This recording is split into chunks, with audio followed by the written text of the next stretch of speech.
Question number 1, the Indo China war occur in dash. Okay, Indo China war कब हुआ था? तो ये क्वेश्चन के लिए राइट ऑप्शन होगा ऑप्शन बी, 1962 को ये हुआ था। ये सबको मालूम है, ये सिंपल सा क्वेश्चन है।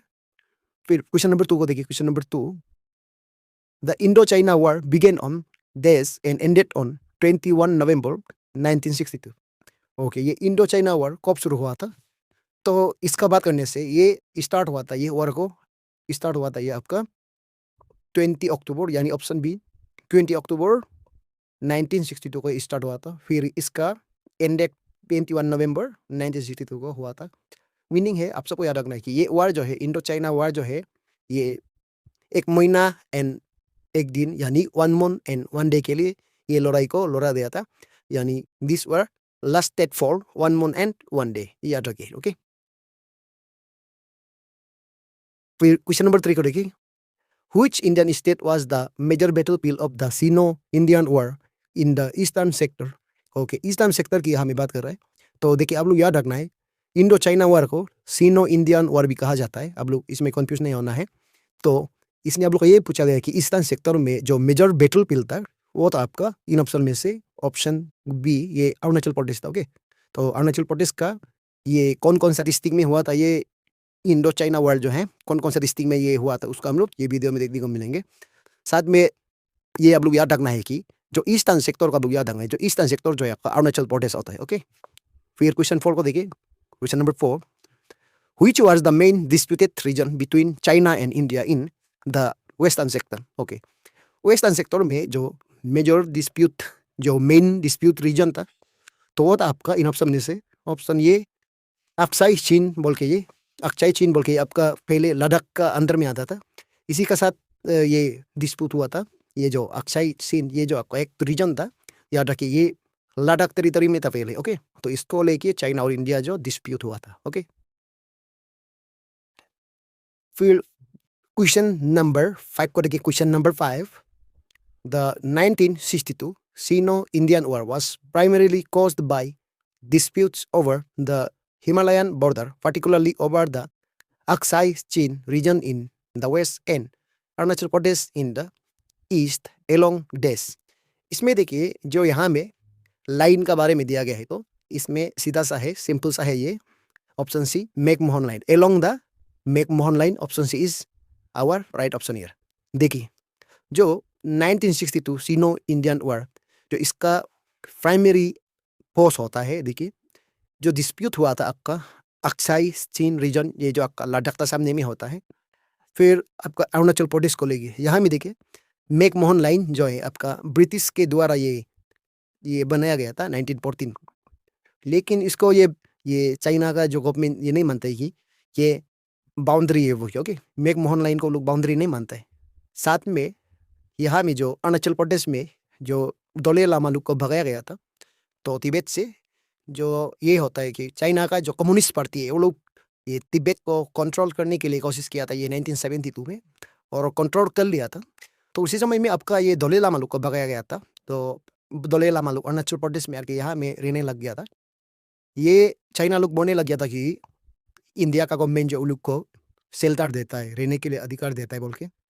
तो इसी कारण से भी वार जो हुआ था। लेकिन उनमें से देखिए, जो अक्साई सिन रीजन और साथ में अरुणाचल प्रदेश और ये मैकमोहन लाइन को बोल के उन लोग लड़ाई जो स्टार्ट हुआ था। ओके, तो मैकमोहन लाइन का उन लोग ये बाउंड्री नहीं मानता है बोल के, तो उसी समय में लड़ाई किया था। लेकिन यहाँ में ये वार में चाइनीज लोग चीज फायर उन लोग खुद से हुआ था।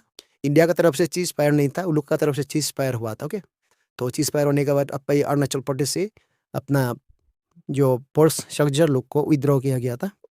फिर ये क्वेश्चन नंबर 6 को देखिए। Question number 6, during the 1962 Indo China war which region in the western sector of Ladakh was captured by China? तो ये सिंपल सा है, ये अक्साई चीन, ये पहले इंडिया का अंदर में था, फिर लद्दाख का सामने, तो इसको कैप्चर किया गया था ये 1962 इंडो चाइना वॉर के दौरान, इसको कैप्चर किया गया था। ये अभी चाइनीज जो चाइना का हो गया अक्साई चीन, पहले ये इंडिया का था। ओके, तो याद रखें। फिर क्वेश्चन नंबर 7 को देखिए। Question number 7, The 1962 Sino-Indian War was primarily fought across several districts of Arunachal Pradesh, including Des, West Kaming, Upper Subansiri, Siyomi, Upper Siang, and Anjo. तो जहाँ जहाँ ये 1962 वार को ये पोर्ट किया गया था, लड़ा गया था, वो डिस्ट्रिक्ट को यहाँ में मेंशन किया गया है. प्राइमरीली आपका ये यहाँ में होगा, तवांग डिस्ट्रिक्ट में था. ये देश में आपको डालना है, ये Tawang district. Option C is our right option. Okay, Tawang district में भी आपका चाइनीज फोर्स आया था. West Kameng district, upper Subansiri, Shi Yomi district, upper Siang district and Anjaw. Anjaw district में स्पेशली एक वालोंग बोल के एक जगह है, वहाँ तक आया था चाइनीज फोर्स. और ये अपर सियांग टूटिन गेलिंग वहाँ तक आया था. ये अपर सुबनसिरी का लाई मेकिंग रूपा वहाँ तक आया था. ओके, और इसका कहानी और भी हम लोग एमसीक्यू फॉर्म में आने वाला क्वेश्चन में देखेंगे. फिर एक करेंगे क्वेश्चन नंबर 8. क्वेश्चन नंबर 8, देश was defeated by China in the 1962 Sino Indian war. तो ये यानी ये देश में आप लोग को ये डालना है India. Okay, option A is our right option. India was defeated by China in the 1962 Sino Indian war, ये होगा. ओके,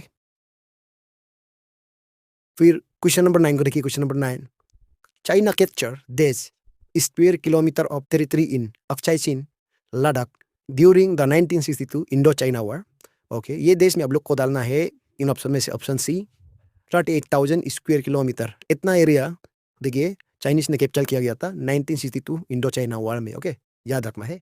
ये जो आपका अक्साई चीन, इसका टोटल एरिया जो कैप्चर किया होला 38,000 स्क्वायर किलोमीटर. ओके, ये आपका लद्दाख टेरिटरी के अंदर में था. और क्वेश्चन नंबर 10 को देखिए. Question number 10, roughly days Indian soldiers were killed and over days were captured by Chinese forces during the Chino-India War. Okay, Chino-Indian War यानी तो यहाँ में roughly देखिए, इसका बात किया जाने से इन ऑप्शन में से option A 1,383 Indian soldiers were killed and over 3,968 were captured. Okay, ये होगा ऑप्शन ए.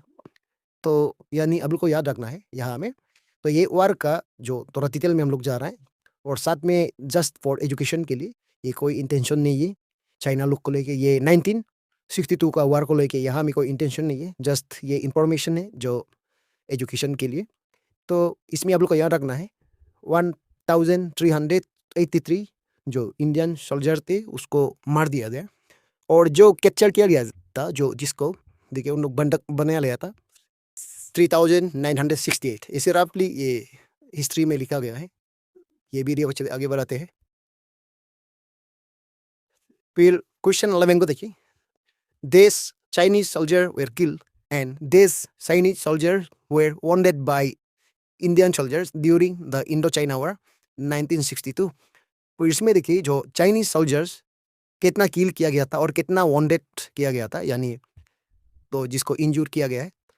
तो इसका बात किया जाने से चाइनीज का भी देखिए इन ऑप्शन में से option a 722 Chinese soldiers were killed and 1,697 Chinese soldiers were wounded. तो ये इंफॉर्मेशन ये जस्ट आपका एग्जाम में तो ये बिल्कुल नहीं आएगा, और ये 1962 का इंडो चाइना वॉर को ये अपडेशन के लिए बनाया गया है.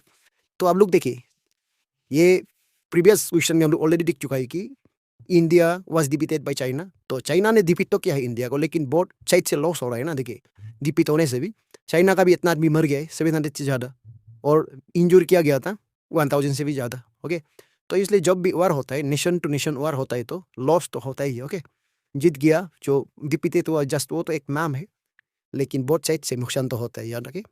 फिर क्वेश्चन नंबर 12 पर देखिए. Question number 12, during the 1962 Chino-Indian War, Chinese forces held a significant numerical advantage, deploying over 80,000 soldiers, while India had approximately troops in the combat zones. Okay, ये देश में हम लोग को डालना है. देखिए जब ये वार हुआ था, ये सीनो इंडियन वार जब ये हुआ था 1962 को, तो उसमें चाइनीज फोर्स इतना ज़्यादा था. देखिए 80,000 से भी ज़्यादा. ओके, 80,000 से भी ज़्यादा सोल्जर्स था. वो अरुणाचल प्रदेश और आप लोग का ये सिक्किम लद्दाख वहाँ पे अटैक कर रहा था.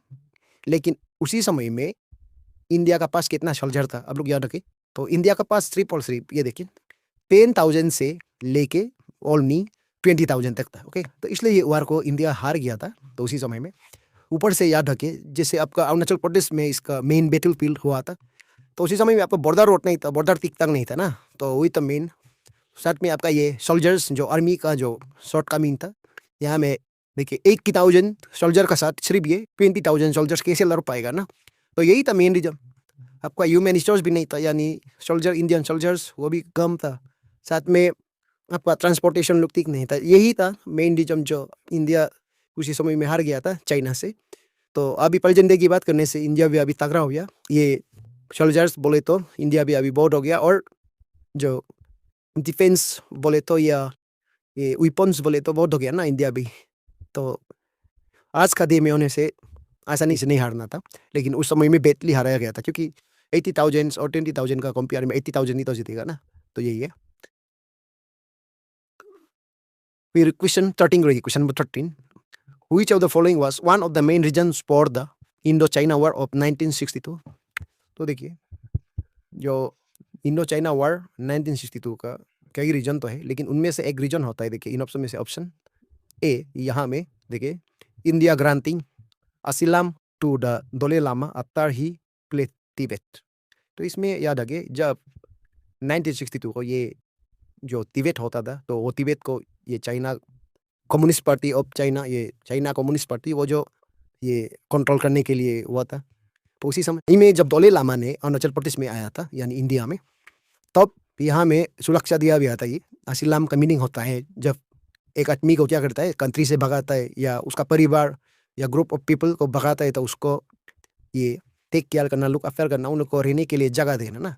तो ये बोल के देखिए जो दोले लामा जो आपका ये अरुणाचल प्रदेश में आया था, तो उसको यहाँ में रहने के लिए जगह दिया था, शेल्टर दिया था बोल के चाइना ने। उसी समय में बहुत गुस्सा भी हुआ था ना, मतलब ये इंडिया गवर्नमेंट से बहुत गुस्सा भी हुआ था, इसलिए भी लड़ाई लड़ा गया था ये 1962 में। याद रखिए ये आपका दोले लामा जो 1959 को ये अरुणाचल में आया था बुमला पास के जरिए। ओके, फिर देखते हैं यहाँ में क्वेश्चन नंबर 14 को देखिए, the Dalai Lama serve as the highest spiritual leader of, ये सिंपल सा, ये तिब्बतन बुद्धिज्म, ये तिब्बत में था तो ना, तो ये तिब्बतन बुद्धिज्म होगा, ये option C is our right option. Okay,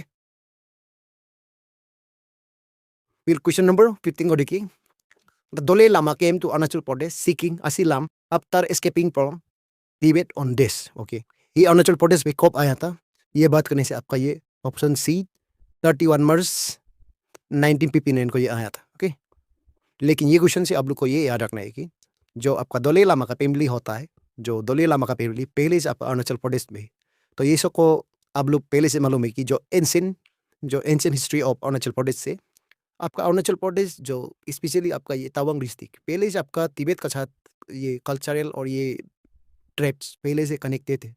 ऊपर से आपका जितना भी अरुणाचल प्रदेश का जितना भी ट्राइब है, तो वो आपका तिब्बत से आया हुआ है। ओके, साथ में देखिए ये जो दोले लामा जो 31 मार्च 1959 को आया था, तो इससे पहले आपका जो लामा फैमिली जो है अरुणाचल प्रदेश में पहले से है। तो अगर चाइनीज लोग वहाँ से भगाएगा, तिब्बत से जब भगाएगा, तो ये दोले लामा तो इधर ही तो आएगा ना, अपना फैमिली यहाँ में है। तो इसको लेके चाइनीज उसी समय में जब ये 1959 ये समय में आपका अरुणाचल यानी इंडिया गवर्नमेंट को, जो इंडियन का गवर्नमेंट होता है, उसको कंडेम करता था और एग्रेसिव भी हुआ था, बहुत एंग्री भी हुआ था, क्यों ये दोले लामा को उधर रहने के लिए जगह दिया है, अधिकार दिया है बोल के। ओके, तो उन लोग भगाए तो यहाँ में तो रहने के लिए जगह देना पड़ेगा ना, उसका रिलेटिव, उसका रिलेशनशिप, उसका फैमिली ऑलरेडी यहाँ में है। तो यही एक कारण था उसको क्यों असिलाम दिया है बोल के। असिलाम मतलब रहने के लिए जगह देना ना, तो उसको रहने के लिए जगह, घर ऐसा देना, तो रहने के लिए एक कंट्री में अधिकार देना, तो उसको असिलाम कहा जाता है। तो इसी कारण से ये 1962 का वार भी हुआ था, इंडो चाइना वार बोल के, अभी हिस्ट्री में है, याद रखें। फिर ये क्वेश्चन नंबर 16 करेगी, question number 16, what was the name of the Dalai Lama who came to Arunachal Pradesh on 31 March 1959। तो ये दोले लामा का नाम होता है, ये इन ऑप्शन में से ऑप्शन बी, ये तेंजिन ग्यात्सो उसका नाम था, जिसने ये 1959 को अरुणाचल प्रदेश में आया था। आपका ये कौन सा डिस्ट्रिक्ट में आया था उसको हम लोग बाद में ये वीडियो का जो आने वाला क्वेश्चन में देखेंगे। तेंजिन ग्यात्सो याद रखिए, जो 1959 को अरुणाचल प्रदेश में आने वाला वो दोले लामा का नाम है तेंजिन ग्यात्सो। ओके, फिर क्वेश्चन नंबर 17 को देखिए, Tenzin Gyatso the dash Dalai Lama arrived in Arunachal Pradesh on 31 March 1959 after fleeing Tibet. Okay, तो इसमें देखिए जो तेंजिन गेट्चो यहाँ में, तो इसका बात किया जाने से इसका 14 दलाई लामा। ओके, पोजीशन की बात करने से दलाई लामा पोजीशन इसका होता है 14 दलाई लामा। ओके, याद रखिए। तो ये जो तिब्बत से भागने के बाद ये आया था अरुणाचल प्रदेश में, तो ये 14 दलाई लामा। तो पहले से देखिए 6 दलाई लामा आपका अरुणाचल प्रदेश में पहले से पैदा हुआ था। ओके, तो बाद में इसको हम लोग अपडेट करेंगे। फिर क्वेश्चन नंबर 18 को देखिए, question number 18, through which pass did the Dalai Lama enter Arunachal Pradesh after escaping from Tibet. तो इसको पहले से हम लोग बात करते हुए आ रहा है, तो ये बुक पास सिंपल सा है।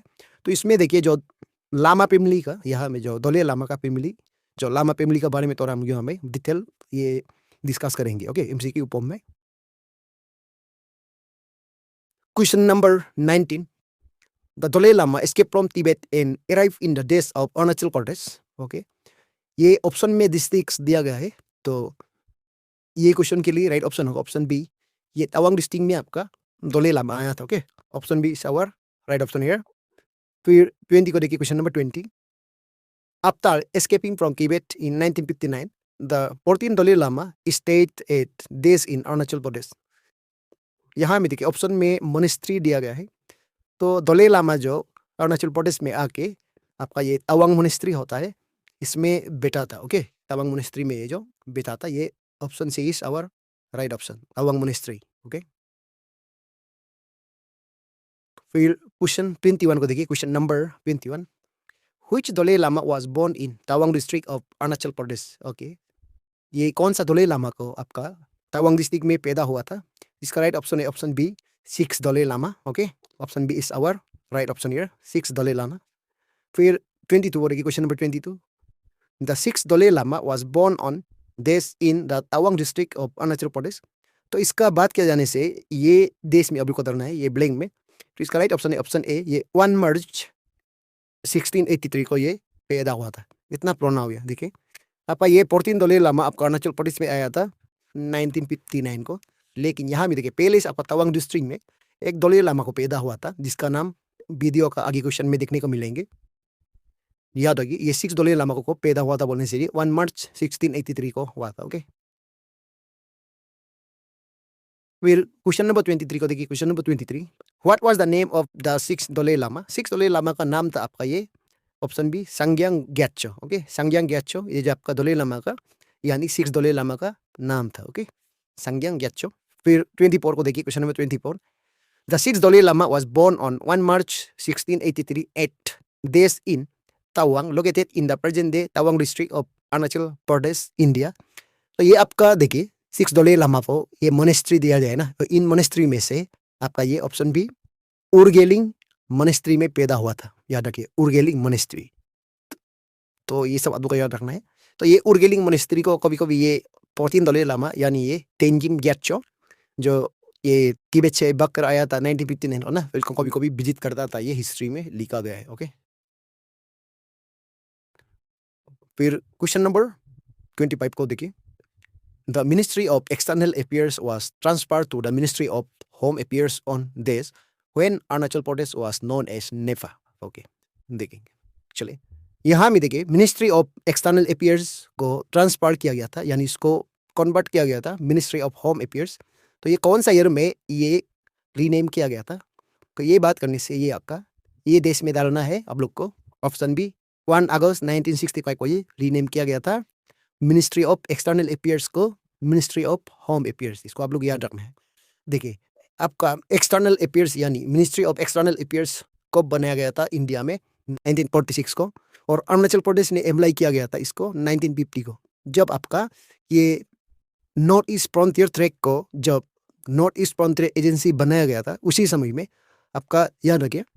एक्चुअली ये आपका याद रखना है, एक्चुअली आपका नॉर्थ ईस्ट फ्रंटियर एजेंसी को बनाया गया था 1954 को। ओके, तो लेकिन अरुणाचल प्रदेश पहले आपका नॉर्थ ईस्ट फ्रंटियर ट्रैक था, तो 1950 को अप्लाई किया था ये मिनिस्ट्री ऑफ एक्सटर्नल अफेयर्स जब नॉर्थ ईस्ट फ्रंटियर एजेंसी, जो इसका पहले नाम था नॉर्थ ईस्ट फ्रंटियर ट्रैक, तो उसी से लेके आपका नॉर्थ ईस्ट फ्रंटियर ट्रैक को नॉर्थ ईस्ट फ्रंटियर एजेंसी बनाया था 1954 को। तब से आपका ये 1965 तक इसका नॉर्थ ईस्ट फ्रंटियर एजेंसी का यानी मिनिस्ट्री ऑफ एक्सटर्नल अफेयर्स यहाँ तक था। उसका बाद 1965 में ये मिनिस्ट्री ऑफ एक्सटर्नल अफेयर्स को कन्वर्ट किया गया था मिनिस्ट्री ऑफ होम अफेयर्स, आप लोग को याद रखना है। ओके, फिर 26 को देखिए, क्वेश्चन नंबर 26।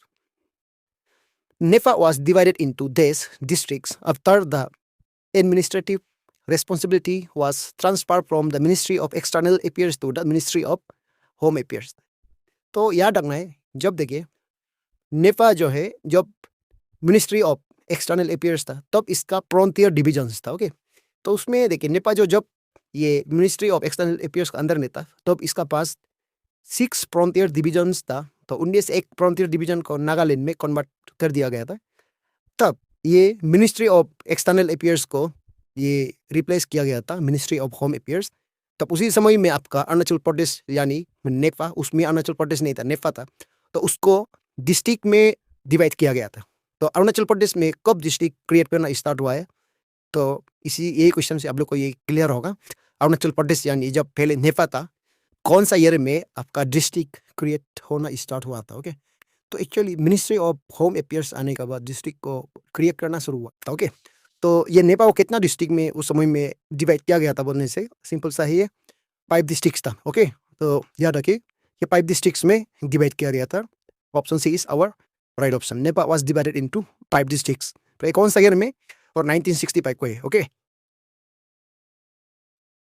फिर क्वेश्चन 27 को लेके, question number 27। The Northeast Frontier Agency NEPA was primarily divided into 5 districts on। Okay, अभी ये हम लोग देखा है कि नेपा को 5 डिस्ट्रिक्ट में डिवाइड किया गया था, लेकिन यहाँ में आप लोग को ये देश में डालना है कौन सा ईयर में ये नेपा को डिवाइड किया गया था 5 डिस्ट्रिक्ट्स में, ये है। तो ये सिंपल सा है, ऑप्शन सी 1 दिसंबर 1965 को ये ऐसा डिवाइड किया गया था नेपा को 5 डिस्ट्रिक्ट्स में, याद रखें।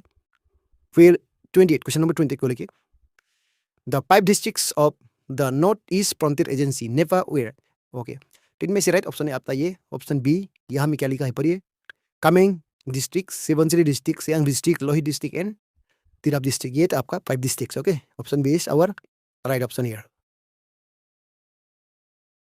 फिर क्वेश्चन 29 को पढ़िए, question number 29। The headquarters of the 5 districts Kameng, Subansiri, Siang, Lohit and Tirap district were Bomdila, Ziro, Aalo, Tezu and dash respectively. Okay, इसमें जो पहले जो 5 डिस्ट्रिक्ट्स था पहले का, तो उसका हेडक्वार्टर्स दिया गया है। यहाँ में देखिए तामिंग डिस्ट्रिक्ट का यहाँ में दिया हुआ है कि तामिंग डिस्ट्रिक्ट उसका बोंदिला था हेडक्वार्टर, सुबनसिरी का यहाँ में जीरो था, सियांग डिस्ट्रिक्ट का यहाँ में आलो था, लोहित डिस्ट्रिक्ट का तेजू, तिराप डिस्ट्रिक्ट का कौन सा था। ओके, तिराप डिस्ट्रिक्ट का इन ऑप्शन में से कौन सा था उसका हेडक्वार्टर, तो ये कौन सा है। ओके, रेस्पेक्टिवली यहाँ में दिया गया था ना, ऑप्शन बी ये अभी भी है आपका तिराप का कौन सा। ओके, ये option B is our right option for this question. Then 30 में देखिए, question number 30। During the period when the North East Frontier Agency NEFA was administered by the Ministry of External Affairs, what was the official designation of the administrative head of each frontier division? Okay, देखिए ये जब Nipah था, ये Nipah जो ये ministry of external affairs के अंदर में था, तो उसी समय में जो administrative head of each frontier division, okay, head of the administration का उसका नाम था, देखिए यहाँ में ऑफिशियल डिजिग्नेशन को आपको पूछा है। ओके, तो ईच फ्रंटियर डिवीजन का जो हेड ऑफिसर था वो था आपका इन ऑप्शन में से ऑप्शन बी पॉलिटिकल ऑफिसर कहा जाता था। ओके, ध्यान में देखिए पॉलिटिकल ऑफिसर कहा जाता था। ईच फ्रंटियर डिवीजन का जो हेड ऑफ द एडमिनिस्ट्रेशन उसको कहा जाता था पॉलिटिकल ऑफिसर, याद रखिए। Okay, question number 31, question number 31 देखिए, with the transfer of the administration from the Ministry of External Affairs to the Ministry of Home Affairs on 1st August 1965, the political officer was redesignated as the days।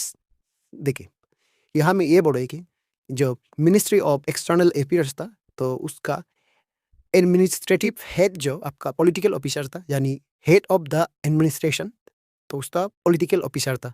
यानी तो जब उसको ministry of home affairs बनाया गया था 1965 को, फिर इसका रीडिजिग्नेट किया है बोलते हैं। ओके, पॉलिटिकल ऑफिसर को फिर से रीडिजिग्नेटेड किया गया बोलते हैं, इसको चेंज कर दिया गया। ओके, तो आप लोग को याद रखना है पहले आपका मिनिस्ट्री ऑफ एक्सटर्नल अफेयर्स में था आपका फ्रंटियर डिवीजन, लेकिन जब उसको बनाया गया था मिनिस्ट्री ऑफ होम अफेयर्स, तो आपका डिस्ट्रिक्ट्स था, ओके, डिस्ट्रिक्ट्स याद रखें।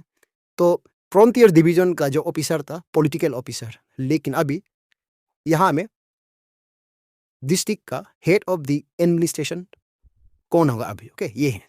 तो ये वेरी इंपॉर्टेंट क्वेश्चन है। देखिए इनमें से ये पता चल रहा है कि अरुणाचल प्रदेश में डीसी पोस्ट कब क्रिएट किया गया था, ओके। तो ये क्वेश्चन के लिए एक्चुअली आप लोग को यहाँ में डालना है option b, deputy commissioner, okay. जब डिस्ट्रिक्ट आया था अरुणाचल प्रदेश में तो डीसी भी आया था, डीसी का पोस्ट भी आया था, okay.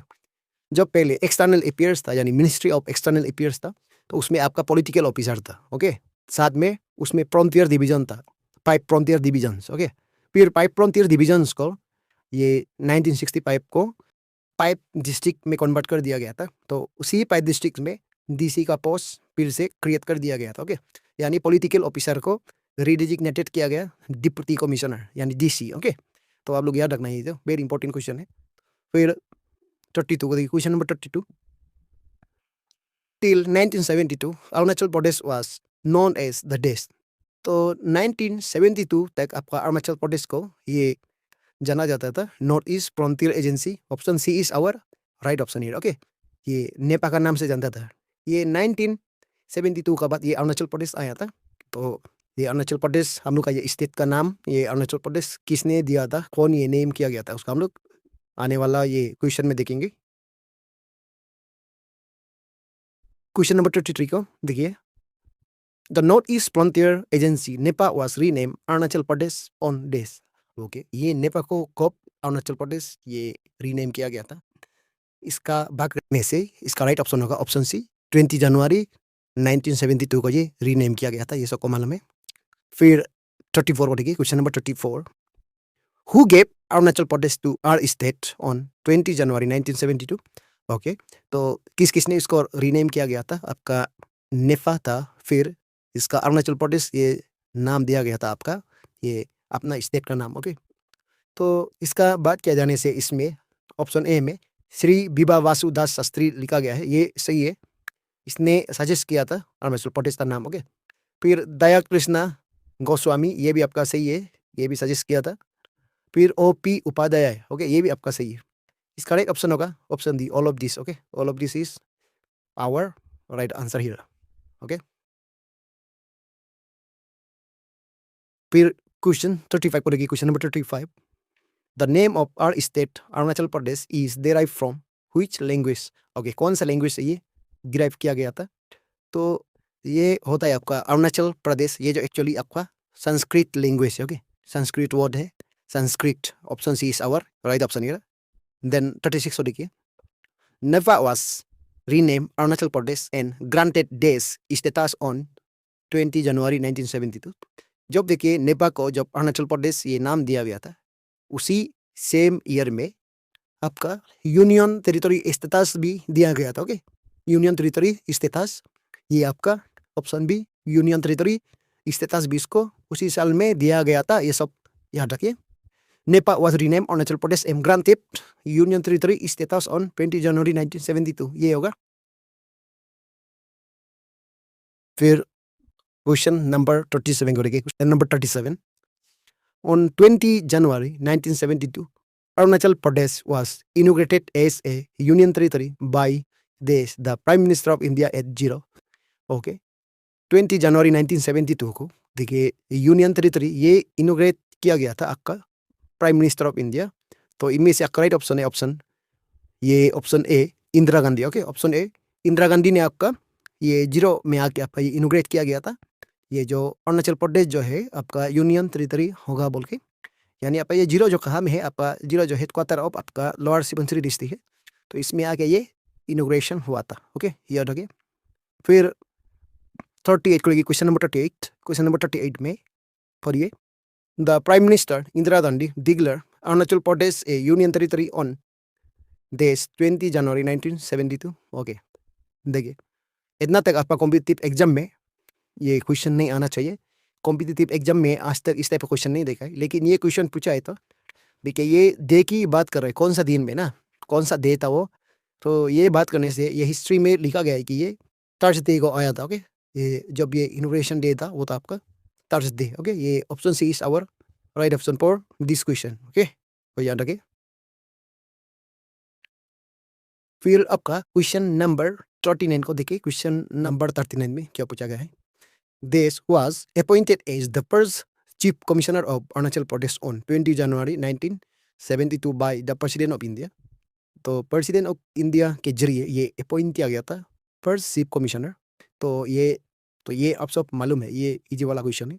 First chief commissioner of Arunachal Pradesh था आपका ये के राजा, तो जिसको अपॉइंट किया गया था प्रेसिडेंट ऑफ इंडिया के जरिए 20 जनवरी 1972। तो याद रखिए। फिर 40 में देखिए question 40। Which Prime Minister of India officially declared Itanagar as the capital of Arunachal Pradesh on 28 February 1972? Okay, 28 फरवरी 1972 में ये डिक्लेयर किया गया था जो ईटानगर होगा अरुणाचल प्रदेश का कैपिटल। ओके, ये डिक्लेयर किया गया था, ये ऑप्शन बी, ये भी इंदिरा गांधी ने ही इसको भी डिक्लेयर किया गया था। ओके, याद रखिए इंदिरा गांधी। फिर क्वेश्चन 41 को देखिए। Question number 41। Prime Minister of India Indira Gandhi officially declared Itanagar as the capital of Arunachal Pradesh on 28 February 1972 in this। Okay, ये एक्चुअली आपका इंदिरा गांधी जो डिक्लेयर किया गया था ईटानगर कैपिटल होगा बोल के, ये शिलोंग से डिक्लेयर किया गया था। ओके, शिलोंग में आके ये डिक्लेयर किया गया था कि अब से ईटानगर अरुणाचल प्रदेश का कैपिटल होगा बोल के। ओके, शिलोंग में ये आके डिक्लेयर किया गया था। फिर 42 को देखिए। Question number 42। Who is recognized as the key figure who convinced the government of India to select Itanagar by presenting bricks from the historic 500 years old Ita Fort? Okay, तो ये इम्पोर्टेंट है। देखिए, जिसने गवर्नमेंट ऑफ इंडिया को ये convince किया गया था कि ईटानगर को सेलेक्ट किया जाए जो स्टेट का कैपिटल होना है बोल के, ये इंडियन गवर्नमेंट को किसने कन्विंस किया गया था? तो इसमें की फिगर की बात कर रहे हैं। तो ये कन्विंस किया गया था ईटानगर को सिलेक्ट करना है स्टेट कैपिटल बोल के। तो ये आपका इन ऑप्शन में से ऑप्शन बी श्री नाभम रोगी। ओके, श्री नाभम Rogi, this is our right option. Okay, फिर क्वेश्चन 43 को देखिए। Question number 43। Which president of India laid the foundation stone of the capital of Arunachal Pradesh Itanagar? Okay, कौन सा प्रेसिडेंट? तो इसका बात करने से जो फाउंडेशन स्टोन को ये बीबी गिरी ने आके ये ओपन कर दिया गया था, ये ऑप्शन सी बीबी गिरी। ओके, तो ये प्रेसिडेंट ऑफ इंडिया था उसी समय में। फिर 44 को देखिए। Question number 44। The foundation stone of the capital of Arunachal Pradesh Itanagar was laid by the then president of India V V Giri on dash. Okay, तो इसका बात करने से बीबी गिरी जो है ये आपका इन ऑप्शन में से ऑप्शन सी 20 अप्रैल 1974 को इसका फाउंडेशन स्टोन को ये ले डाउन किया गया था, ये बीबी गिरी के द्वारा। तो यहाँ देखिए 1972 को डिक्लेयर किया गया था ये ईटानगर कैपिटल होगा बोल के। फिर फाउंडेशन स्टोन यहाँ में ओपन किया गया था 20 अप्रैल 1974 को, जो प्रेसिडेंट ऑफ इंडिया यानी बीबी गिरी के जरिए। ओके, तो याद रखिए। फिर क्वेश्चन नंबर 45 को देखिए। Question number 45। The capital of Arunachal Pradesh was located in Shillong until which year? Okay, देखिए आपका capital of Arunachal Pradesh actually आपका शिलोंग में था।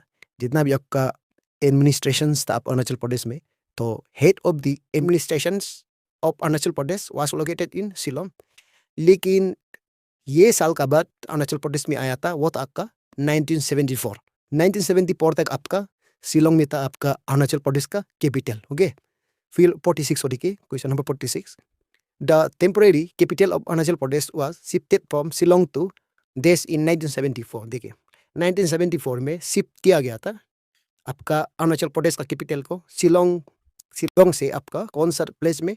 तो ये आपका ईटानगर में नहीं था, ये आपका टेम्पररी कैपिटल नाहरलगन में था। ओके, नाहरलगन में फर्स्ट शिफ्ट किया था 1974 को। याद रखिए 1974 को ये नाहरलगन में शिफ्ट किया गया था, याद रखिए। फिर क्वेश्चन 47 को देखिए। Question number 47। The capital of Arunachal Pradesh was officially shifted from Naharlagun to Itanagar in, तो कौन सा ईयर में ये मूव किया था नाहरलगन टू ईटानगर? तो ये है आपका ऑप्शन सी 1978 को ये मूव किया था। याद रखिए 1978 को ये ईटानगर में मूव किया था ऑफिशियली। ओके, फिर 40 में देखिए 40। the first session of the first elected legislative assembly of Arunachal Pradesh was held on. तो इसका बात करने से ये 18 मार्च 1978 इसी साल में देखिए जब अरुणाचल प्रदेश का जो कैपिटल जो नाहरलगुन टू ईटानगर मूव हो रहा था उसी समय में आपका जो first session of elected legislative assembly यानी first elected legislative assembly session भी हुआ था. ओके, तो आप सबको मालूम है फर्स्ट इलेक्शन अरुणाचल प्रदेश में हुआ था 1978 को. वो था आपका ये 28 फरवरी. लेकिन फर्स्ट सेशन जो असेंबली का हुआ था 1978 यानी 18 मार्च 1978, तो इसी साल यही सेम ईयर में ये कैपिटल ऑफ अरुणाचल प्रदेश को भी शिफ्ट हो रहा था नाहरलगुन टू ईटानगर. याद रखिए. फिर क्वेश्चन 14 देखिए, question number 49. When was the Arunachal Pradesh freedom of religion act पास? तो देखिए Arunachal Pradesh freedom of religion act ये पास किया गया था. ये ऑप्शन सी 19 मई 1978 को. ये भी देखिए ये क्वेश्चन को यहाँ में क्यों पूछा गया है, ये एक ही साल में हुआ था. ओके, जो आपका हिस्ट्री बुक में देखा जाए तो ये एक ही साल में हुआ था. जैसे आपका कैपिटल शिफ्ट हो रहा था नाहरलगुन टू ईटानगर, और आपका फर्स्ट सेशन ऑफ ये लेजिस्लेटिव असेंबली, और ये Arunachal Pradesh freedom of religion act, ये सब एक ही साल में 1978 में ये सब को हो रहा था. ओके, इसलिए ये एक ही साल में जो इवेंट हुआ था तो उसको यहाँ में पूछा गया. ओके, फिर 50 को देखिए, question number 50. The Arunachal Pradesh freedom of religion act is also known as the dash. Okay, इसका दूसरा नाम होता है, आप सबको मालूम है, ये ऑप्शन बी आपका पढ़िए, Arunachal Pradesh freedom of indigenous faith bill, ये था. Okay, indigenous faith bill. तो ये एक को क्यों बनाया गया था, ये फ्रीडम ऑफ रिलीजन एक को क्यों बनाया गया था, इसका जो मेन पर्पस होता है उसको हम लोग आने वाला वीडियो में डिस्कस करेंगे. साथ में ये देखिए अभी तक अरुणाचल प्रदेश का स्टेट अभी तक नहीं बना है. ओके, अभी तक आपका ये यूनियन टेरिटरी में है. तो आने वाला वीडियो में हम लोग कब ये स्टेट बना और कितना साल के बाद ये स्टेट बन गया, तो उसको हम लोग आगे आने वाला वीडियो में हम लोग डिस्कस करेंगे. ओके.